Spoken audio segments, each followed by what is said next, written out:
บางคนอะไรนี่ពេលវេលាស្ងប់ស្ងាត់ល្អឥឡូវនាំបងប្អូនទៅចូលព្រៃក្រោយផ្ទះតិចហើយបងប្អូនផ្ទៀងស្ដាប់នៅសំឡេងរបស់សត្វយំបងប្អូនយើងឈឺកតិចបងប្អូននិយាយអត់សូវច្បាស់ឥឡូវអ្វីដែលចង់បង្ហាញជូនបងប្អូននេះគឺ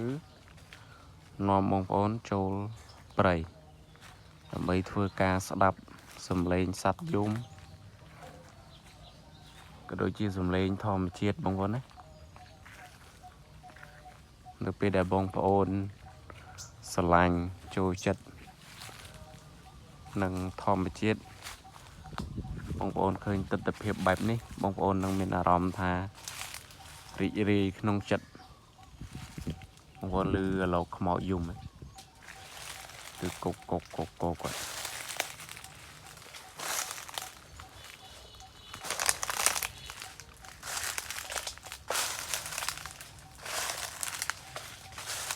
អូ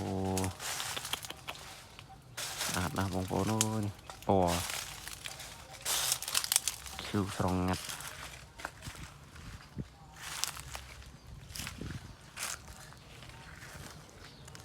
មកកាក់នេះចាប់បានផ្កាបងប្អូន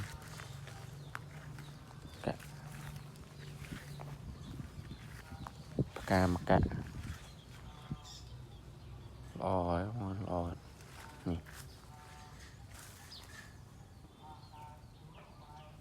កាក់ផ្កាទីទៀតក្តាប់ផ្លែតើបងប្អូនទៅស្ដាប់សំឡេងឆាបយំកំណាងស័យ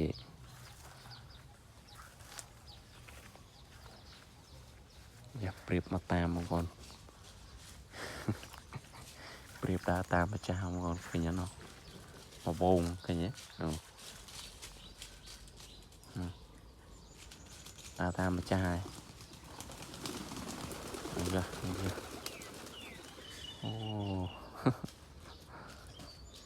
ធំល្អហើយសាគូក្រោយគូមុនងាប់ខ្លះអីខ្លះបងប្អូនណាសល់បានប៉ុណ្ណេះ